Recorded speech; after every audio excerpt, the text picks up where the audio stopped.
Carol Burnett fired the man she called her closest partner on October 27, 1973, after he slammed a dressing room door hard enough that props rattled down the hallway and people heard it from several rooms away. The crew had already been placing $50 bets on when it would happen, which tells you how long they had been watching for the moment. That single incident, though, wasn't even close to the worst thing she endured in Hollywood. Today, we are uncovering every person Carol Burnett refused to work with again, and the full story behind each of those decisions. She arrived in San Antonio, Texas, on April 26, 1933, at a moment when the Great Depression had already consumed most American families. Her parents, Joseph and Ina Louise, fought to hold things together. He worked at a gas station while she wrote publicity pieces for movie studios, and none of it stretched far enough. They ended up in a single room without indoor plumbing, living on welfare and whatever neighbors could spare, grateful for hand-me-down clothes and the occasional shared meal. What Carol noticed growing up wasn't shame, because every house on the block looked exactly the same, which made the poverty feel like weather rather than failure.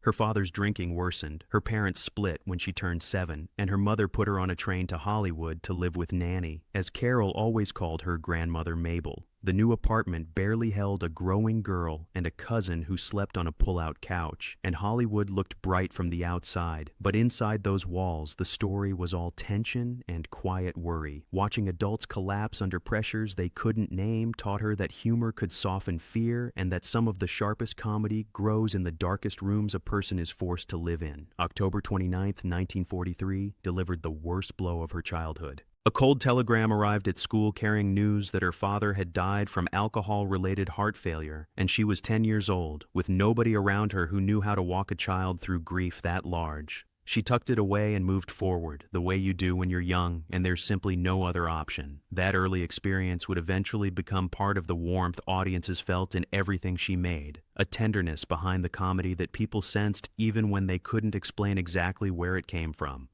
Hollywood High became a doorway to something she hadn't yet named. Her impression of Ingrid Bergman stopped rooms cold, and each laugh from a crowd pulled her toward a stage she was only beginning to understand as her real destination. UCLA accepted her on a journalism scholarship, but theater was louder than any academic program could be. And in 1954 she left during her junior year, climbed into a 1949 Ford with her boyfriend Don Soyan, and drove across the country with $100 between them. New York greeted them with a city that didn't make room for newcomers easily. No space at the rehearsal club, so they slept outside in the car, staring up at a skyline that felt like it was sizing them up before deciding anything. She found her way inside the rehearsal club and worked as a hat check girl, earning $1.50 in tips on a good night and keeping her attention fixed on something bigger. March 1955 changed the math. The girls at the club staged a review for agents and industry people. Carol stepped on stage, and the right doors cracked open almost immediately. Once Upon a Mattress gave her a Broadway opening on November 25, 1959, and audiences fell for the woman splashing through a stage moat in bloomers while holding the room with her timing. A Tony Award nomination came with the performance, and so did a movie version offer, which she turned down flat because a single defining role in a narrow box wasn't what she was building toward. Gary Moore spotted her nightclub act in 1960 and put her on his show, giving the country a weekly look at what she could do in front of a live audience. In 1962, she won her first Emmy Award for Outstanding Performance in Variety, and that same February she sang I Made a Fool of Myself over John Foster Dulles on national television, and the audience erupted, with CBS signing her to a 10-year contract that gave her creative control most women in television never got anywhere near.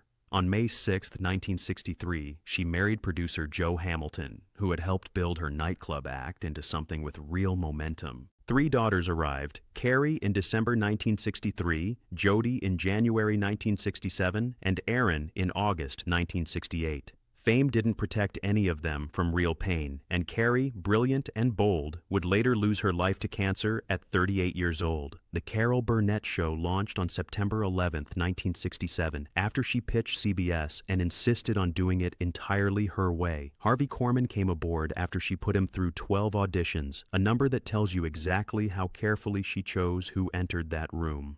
Lyle Waggoner joined the cast, and Vicki Lawrence arrived after Carol spotted her in a local contest and recognized something there immediately. The sketch comedy variety show beat out westerns in the ratings, reached 30 million viewers every single week, and introduced the ear tug she gave at every episode's close, a quiet signal of love sent to her grandmother watching at home. In October 1967, she walked down a staircase in a dress made from real curtains with the curtain rod still attached in a parody of Gone with the Wind, and that image became one of television comedy's most enduring moments. The dress now lives in the Smithsonian Institution. When sponsors threatened to pull $5 million in advertising because a curtain rod joke felt like it crossed a line, she held firm and protected her cast, sometimes paying performer salaries from her own pocket during budget disputes. Tim Conway joined as a writer in 1972, and the dentist sketch he created gave the world the image of Harvey Korman laughing so helplessly during taping that he simply couldn't hold himself together on camera. The show ran 11 seasons across 279 episodes, earned 25 Emmy Awards, and closed on March 29, 1978. Syndication rights generated well over $100 million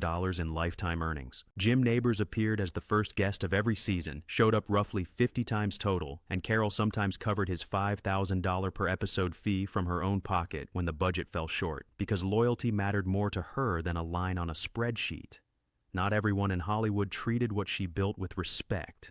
At a high-profile event at the Beverly Hilton in the late 1960s, Cary Grant stood among studio people and told her in front of a room full of industry colleagues that variety television was lowbrow and that punchlines weren't art. For a woman who had just changed what television comedy could look like, those words cut deep. She stayed polite in the room and never agreed to work with him again. They remained cold and distant until his death in 1986, a quiet example of the divide between film stars and television performers that everyone pretended to ignore at award shows while drawing real lines in private.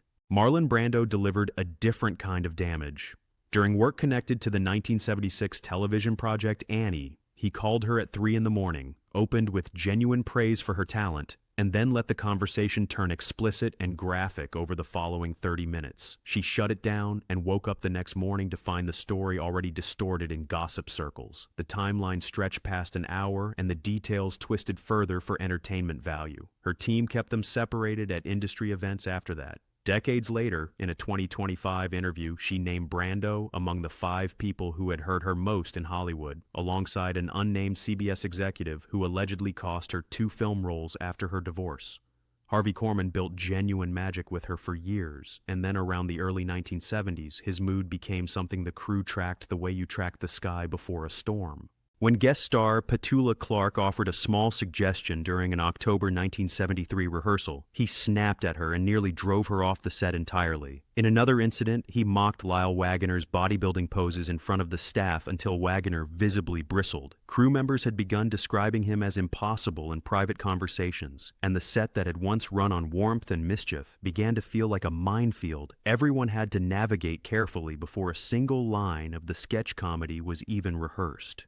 His marriage to Donna Earhart ended in 1977 after 17 years and 4 children, and that personal unraveling fed everything he brought into work.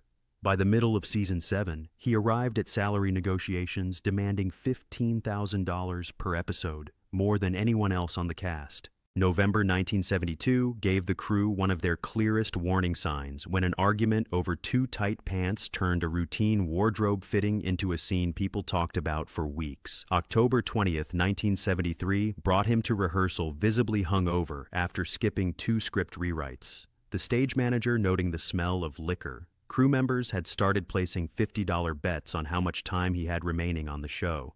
Carol went home that evening and wrote in her journal that she was losing control of her own production.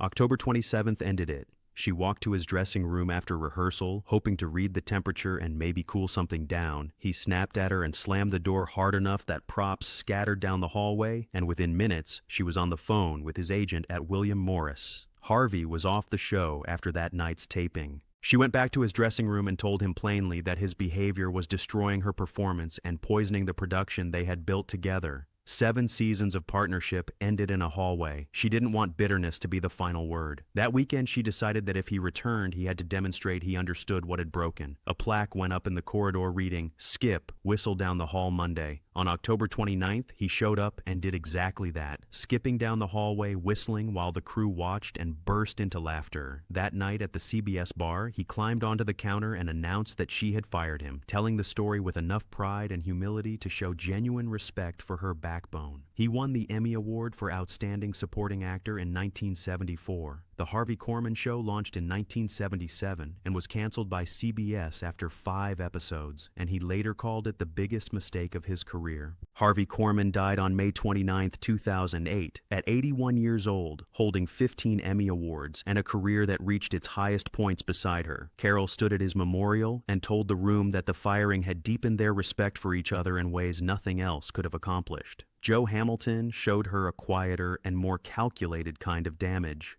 In 1982, she discovered he had formed Hamilton Productions and registered spin-offs, including Mama's Family, under his own name without a word to her, using layers of companies to claim ownership of material that grew directly from her work and her name. When she confronted him at their CBS offices, he reportedly said business had nothing to do with emotion. The 1984 divorce awarded her the show's name and 60% of its syndication profits, after court proceedings exposed hidden assets and a partnership that had been hollow far longer than she had known. Vicki Lawrence came to her in 1974, having noticed that Lyle Waggoner earned $8,000 per episode, while her own paycheck fell far below that. Carol pushed CBS until Vicki's salary reached $6,500 per episode. It was still less than Lyle's, but it narrowed the gap and made a quiet point in an era when women in television were largely expected to be grateful simply for being in the room. In 1979, she starred in Friendly Fire and testified before Congress when the Pentagon tried to block the broadcast. She won that fight, and 64 million people watched the film air.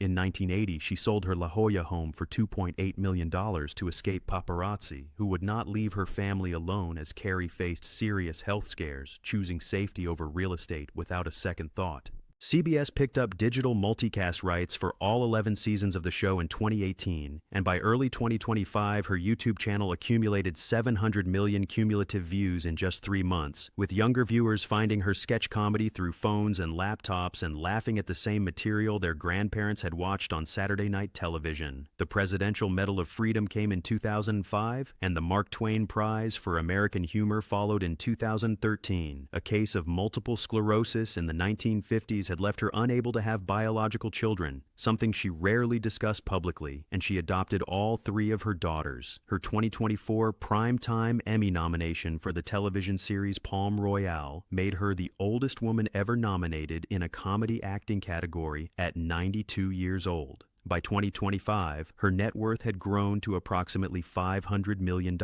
built from residuals, licensing deals, and ongoing book sales, including her memoir, One More Time. She turned down a cameo in a proposed Blazing Saddles sequel that same year, saying old tensions were better left where they were. Harvey Korman's name still hangs on a plaque outside his old CBS dressing room, and it has been there long enough now to mean something more than a reminder of one bad season between 2 people who, when they were truly working together, had no equal in television.